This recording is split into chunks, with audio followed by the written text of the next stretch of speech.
Kitchen అమ్మమ్మకి తిరిగి స్వాగతం. ఈరోజు మనం చేసుకోబోయే రెసిపీ చాలా హెల్తీ రెసిపీ. ఇది ఏంటంటే కోడిగుడ్డు పాలకూర. ఈ రెండు కాంబినేషన్ తోటి ఒక కూర చేస్తున్నాను, చూడండి. దీనికి నేను తీసుకున్నవి 3 కోడిగుడ్లు. 3 కోడిగుడ్లు కూడా ముందు కడిగేసి కుక్కర్లో పెట్టి ఉడికించాను. ఇంకా 2 ఉల్లిపాయలు తొక్క తీసి కడిగేసి సన్నగా తరిగి పక్కన పెట్టుకున్నాను. తర్వాత ఒక 6 నుంచి 8 పచ్చిమిరపకాయలు కడిగేసి ఇవి కూడా సన్నగా తరిగి పెట్టుకున్నాను. అలాగే పాలకూర, ఇది ఒక పెద్ద కట్ట, నేను 4-5 సార్లు కడిగేసి సన్నగా తరిగి పక్కన పెట్టుకున్నాను.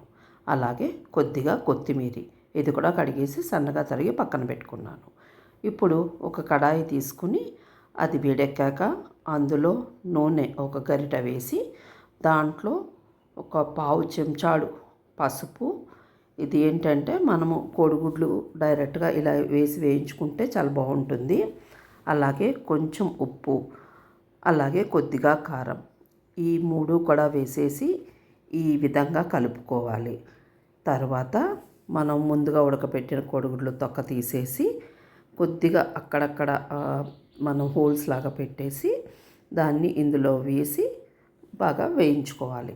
అంటే బాగా అంటే మరి కలర్ బాగా మారిపోకూడదు, ఈ విధంగా అయితే సరిపోతుంది. ఇప్పుడు కోడిగుడ్లు తీసేసి పక్కన పెట్టుకున్నాము ప్లేట్లో.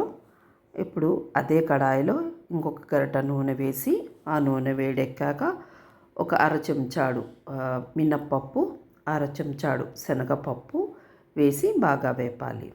ఇప్పుడు ఒక పావు చెంచాడు ఆవాలు, అలాగే పావు చెంచాడు జీలకర్ర, ఇవి కూడా వేసి బాగా వేయించుకోవాలి. ఇవి బాగా వేగాక అప్పుడు మనము ముందుగా కట్ చేసి పెట్టుకున్న పచ్చిమిరపకాయలను కూడా వేసి వేపుకోవాలి. తరువాత మనం సన్నగా కట్ చేసి పెట్టుకున్న ఉల్లిపాయలను కూడా వేసి బాగా వేయించుకోవాలి. ఉల్లిపాయలు ఎంత బాగా వేగితే రుచి అంత బాగా ఉంటుంది, అందుకని ఖచ్చితంగా బాగా వేయించుకోవాలి. ఉల్లిపాయలు త్వరగా వేగడానికి ఉప్పు వేస్తే త్వరగా వేగుతుంది.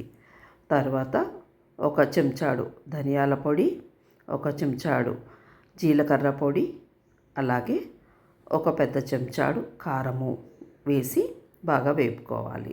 కారము ఎక్కువ తినేవాళ్ళు ఇంకా 1/2 స్పూన్ ఎక్కువ వేసుకోవచ్చు, లేదు తక్కువగా తినేవాళ్ళు 1/2 చెంచాడు వేసుకున్నా సరిపోతుంది. ఇవన్నిటిని బాగా వేపుకోవాలి. ఇప్పుడు సన్నగా కట్ చేసుకున్న కరివేపాకు, కొత్తిమీర అవి కూడా వేసేసి వేపుకోవాలి. ఇది ఈ విధంగా కలర్ మారి ఈ విధంగా అయ్యాక మనము సన్నగా తరిగి పెట్టుకున్న పాలకూరని కూడా వేసేసి బాగా ఉడికించుకోవాలి. ఇదంతా వేసాక ఒక 5 నిమిషాల పాటు ఉడకనివ్వాలి. బాగా సాఫ్ట్గా అయ్యాక పాలకూర, అప్పుడు మనము దీన్ని సిమ్లో పెట్టుకొని ఉప్పు కారం కొంచెం రుచి చూసుకుని దీంట్లో మనం ముందుగా ఉడకపెట్టుకొని వేయించుకున్న కోడిగుడ్లను కూడా వేసి అంతా కలిపేసి ఒక 2 నిమిషాల పాటు ఉడికించాలి. అంటే దీంట్లో ఉప్పు కారము ఆ పాలకూర టేస్ట్ అంతా దీనికి పడుతుంది కోడిగుడ్లకి, అందుకని 2 నిమిషాల పాటు ఉంచితే సరిపోతుంది. తర్వాత ఒక 2 చెంచాలు పెరుగు, ఇది ఏంటంటే మంచి రుచి రావడానికి బాగా హెల్ప్ అవుతుంది. అంతేకాకుండా మనము దీంట్లో పులుపుది ఏమీ వేయటం లేదు కదా, టమాటా కానీ ఆమ్చూర్ కానీ అవి ఏమీ వేయటం లేదు కాబట్టి పెరుగు వేసి కొద్దిసేపు అంటే ఒక 2 నిమిషాల పాటు ఉడికించాక ఇది మొత్తం ఒకసారి కలిపేసుకుంటే మన కూర రెడీ అయిపోయింది. ఇది కనుక మీకు నచ్చినట్టయితే షేర్ చేయండి, లైక్ చేయండి.